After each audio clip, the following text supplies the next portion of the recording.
हम पत्रकार हैं, मैं पत्रकार हूं और एक न्यूज़ एंकर हूं और मैं आपको अपने बारे में ही और न्यूज़ एंकर्स के बारे में ही और न्यूज़ चैनल्स के बारे में ही एक खबर बताना चाहता हूं। आप लोग हर रोज़ न्यूज़ चैनल्स देखते हैं, चाहे आज तक देखते होंगे, चाहे कोई और चैनल देखते होंगे। आपको सब न्यूज़ चैनल्स के बारे में पता है। आज तक आपका मनपसंद न्यूज़ चैनल होगा भी, ब्लैक एंड वाइट भी आप रोज़ देखते होंगे और इसी तरह मेरी तरह आप और भी बहुत सारे न्यूज़ एंकर्स को और पत्रकारों को न्यूज़ चैनल्स पर हर रोज़ देखते होंगे। आज उन्हीं पत्रकारों के बारे में एक खबर मैं आप तक लेकर आया हूं। वर्ष 1970 में एक बड़ी मशहूर फिल्म आई थी जिसका नाम था सफर।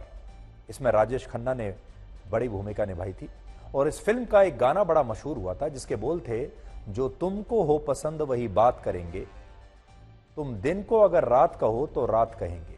और आज हमारे देश में विपक्षी पार्टियां चाहती हैं कि हम यानी मीडिया उनके लिए यही गाना गाए। विपक्ष का इंडिया गठबंधन अपने लिए एक ऐसा मीडिया बनाना चाहता है जो वही सवाल पूछे और वही बात कहे जो इस गठबंधन के विपक्षी दल सुनना चाहते हैं। आज इंडिया गठबंधन के सभी 28 दलों ने सर्वसम्मति से हमारे देश के 14 न्यूज एंकर्स की एक सूची जारी की है और यह कहा है कि इस सूची में जो 14 न्यूज एंकर्स हैं, जो पत्रकार हैं, ये पार्टियां उन सब पत्रकारों का बहिष्कार करेंगी। बहिष्कार का मतलब यह है कि इन 28 राजनीतिक दलों के नेता और प्रवक्ता ना तो इन न्यूज एंकर्स और पत्रकारों के टीवी शोज में हिस्सा लेंगे, ना ही उनके किसी और कार्यक्रम में जाएंगे और ना ही उन्हें कोई इंटरव्यू देंगे, यानी पूरा बहिष्कार करेंगे। और इन विपक्षी दलों ने जिन न्यूज एंकर्स के बहिष्कार का फैसला किया है उन 14 लोगों में मेरा नाम भी शामिल है और हमारी ही संस्था के और भी हमारे कई लोग ऐसे हैं, मेरे साथी हैं, उनका नाम भी इसमें शामिल है। अगर दूसरी नजर से देखें तो शायद इंडिया टुडे ग्रुप के सबसे ज्यादा लोग इस सूची में शामिल हैं। आजाद भारत के इतिहास में शायद ऐसा पहली बार हुआ है जब देश का विपक्ष एकजुट होकर इस तरह देश के टीवी पत्रकारों के नाम जारी करके उनकी सूची बनाकर उनका खुलेआम बहिष्कार कर रहा है। और इस बहिष्कार के पीछे इन विपक्षी दलों की सबसे बड़ी शिकायत यह है कि क्योंकि वो सरकार में नहीं है, इसलिए इन न्यूज एंकर्स के शोज में उनके पक्ष को नहीं दिखाया जाता। ये जो न्यूज एंकर्स हैं, ये जो पत्रकार हैं, ये उनकी बात नहीं सुनते। लेकिन आज मैं कुछ आंकड़ों की मदद से आपको इसका सच बताना चाहता हूं।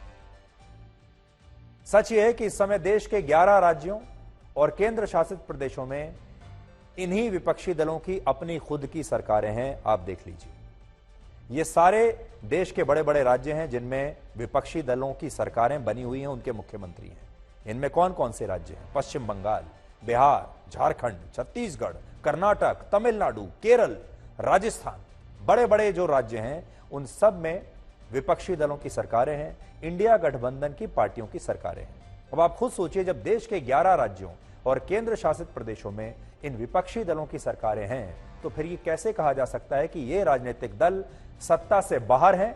क्योंकि ये विपक्ष में है इसलिए मीडिया का एक वर्ग इनकी बातों पर ध्यान नहीं देता। असल में ये चाहते हैं कि जिन पत्रकारों की विचारधारा इनसे अलग है, जो पत्रकार इनसे कड़े सवाल पूछ लेते हैं, उनका बहिष्कार कर दिया जाए और उन्हीं पत्रकारों के शोज में जाया जाए जो विचारधारा भी उनके जैसी रखते हैं, जो उनसे बहुत नर्म और उनके मनपसंद सवाल पूछें और उनके प्रचार में दिन रात लगे रहें। पूरे देश में विधानसभा की 4120 सीटें हैं, जिनमें से 1793 विधायक इन्हीं 28 विपक्षी दलों के हैं और यह संख्या एनडीए के कुल विधायकों से कहीं ज्यादा है।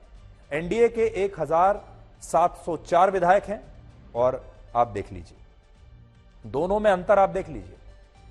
इसी तरह 543 सदस्यों वाली लोकसभा में इंडिया गठबंधन के 142 सांसद हैं, जबकि राज्यसभा के 238 में से लगभग 90 सांसद इसी इंडिया गठबंधन के हैं। लेकिन ये विपक्षी दल फिर भी कहते हैं क्योंकि वो सरकार में नहीं है, क्योंकि वो विपक्ष में है, इसलिए मीडिया उनकी बात नहीं सुन रहा, मीडिया उनका प्रचार नहीं कर रहा। यहां सबसे बड़ी बात यह है कि जो विपक्षी दल, ये सारे नेता वर्ल्ड प्रेस फ्रीडम इंडेक्स दिखाकर ये कहते आए हैं अभी तक कि भारत में प्रेस की स्वतंत्रता समाप्त हो गई है। वर्ल्ड प्रेस इंडेक्स में भारत की रेटिंग लगातार गिरती चली जा रही है। भारत में प्रेस की आजादी खत्म हो गई है। वही पार्टियां और वही नेता अब ऐसे न्यूज एंकर्स की सूची जारी करके उनका बहिष्कार करना चाहते हैं जो उनसे मुश्किल सवाल पूछते हैं। आज मैं उनसे पूछना चाहूंगा कि ये बहिष्कार कर ये लिस्ट जारी करके क्या उन्हें लगता है कि भारत में प्रेस फ्रीडम इंडेक्स की जो हमारी रेटिंग है वो ऊंची हो जाएगी? इसी साल 1 जून को अमेरिका में राहुल गांधी ने कहा था कि लोकतंत्र के लिए प्रेस की आजादी बहुत जरूरी है, लेकिन इस बात को शायद उन्हीं के गठबंधन के लोग और उन्हीं की पार्टियों के लोगों ने गलत तरीके से समझ लिया और उन्होंने राहुल गांधी के इस बयान पर ध्यान नहीं दिया। आप सुनिए राहुल गांधी ने क्या कहा था। राहुल गांधी अंग्रेजी में बोल रहे हैं, लेकिन हिंदी में अगर मैं अनुवाद करूं तो उन्होंने ये कहा कि किसी भी लोकतंत्र के लिए प्रेस की आजादी बहुत जरूरी है और नेताओं को अपनी आलोचना सुनने की आदत होनी चाहिए। अगर प्रेस कोई आलोचना भी करती है, कोई सवाल भी पूछती है, तो इसमें कोई हर्जा नहीं है। आजादी होनी चाहिए सवाल पूछने की और आलोचना करने की। लेकिन जब उन्हीं के देश का प्रेस का एक सेक्शन या कुछ ये जो 14 पत्रकार हैं, जब ये आलोचना कर देते हैं या मुश्किल सवाल पूछ लेते हैं, तो फिर इंडिया गठबंधन सार्वजनिक रूप से प्रेस कॉन्फ्रेंस करता है और कहता है कि ये 14 पत्रकारों की हम लिस्ट जारी कर रहे हैं और अब इनका बहिष्कार होगा। अब बात यह है कि क्या यह भारत के मीडिया के लिए सही है? क्या भारत के लोकतंत्र के लिए सही है? क्या भारत में अभिव्यक्ति की आजादी के लिए यह कदम उठाना सही है? और देश के 75 साल के इतिहास में यह पहली बार हुआ है जब 28 दलों ने मिलकर इस तरह न्यूज के पत्रकारों की एक सूची जारी की है और कहा है कि हम इनका बहिष्कार करते हैं। ये प्रेस फ्रीडम के लिए, मीडिया की आजादी के लिए अच्छा संकेत नहीं है, बहुत बुरा संकेत है। न्यूज चैनल्स की एक एसोसिएशन है जिसका नाम है NBDA, यानी news broadcasters and digital association. ये न्यूज चैनल्स की सबसे बड़ी एसोसिएशन है और देश के तमाम जितने बड़े बड़े न्यूज चैनल्स हैं वो इस एसोसिएशन के सदस्य हैं। और इस एसोसिएशन ने भी आज एक बयान जारी किया है और इंडिया गठबंधन के इस फैसले की निंदा की है और कहा है कि विपक्ष प्रेस की स्वतंत्रता की बात करता है, लेकिन उसने जो फैसला लिया है वो प्रेस की स्वतंत्रता को ही खतरे में डालता है और ये इमरजेंसी के समय की याद दिलाता है जब इंदिरा गांधी के समय में प्रेस की स्वतंत्रता को कुचल दिया गया था। पढ़कर मैं आपको बताता हूं, NBDA का ये बयान है। पहली बात तो उन्होंने जो कही है वो ये है कि जो ये फैसला लिया है इंडिया गठबंधन ने, ये देश की लोकतंत्र के लिए बहुत खतरनाक फैसला है। उन्होंने कहा है इससे लोकतंत्र कमजोर होगा और इससे इंटॉलरेंस जो है उसे बढ़ावा मिलेगा, असहनशीलता को बढ़ावा मिलेगा। देखिए, ये वो नेता हैं जो सहनशीलता और असहनशीलता का मुद्दा अक्सर उठाते रहते हैं, लेकिन सबसे ज्यादा असहनशील यही है। और एक लाइन में आपके लिए पढ़कर सुनाना चाहता हूं। The boycott of certain journalists and anchors takes the nation back to the emergency era when the press was gagged and independent opinions and voices were crushed. तो वे कह रहे हैं कि आज जो कुछ हुआ है, ये जो बहिष्कार है, ये हमें इमरजेंसी के दिनों की याद दिलाता है जब पत्रकारों का गला घोट दिया गया था, प्रेस फ्रीडम का गला घोट दिया गया था और जो स्वतंत्र पत्रकारिता थी उसकी आवाज दबा दी गई थी। आज ये उन्हीं दिनों की याद दिला रहा है। मैंने आपको थोड़ी देर पहले बताया कि ये सारी पार्टियां हमारे देश के कितने बड़े बड़े राज्यों में सरकार में हैं। सरकारें पत्रकारों से अपनी तारीफ करवाने के लिए क्या क्या करती है, देखिए।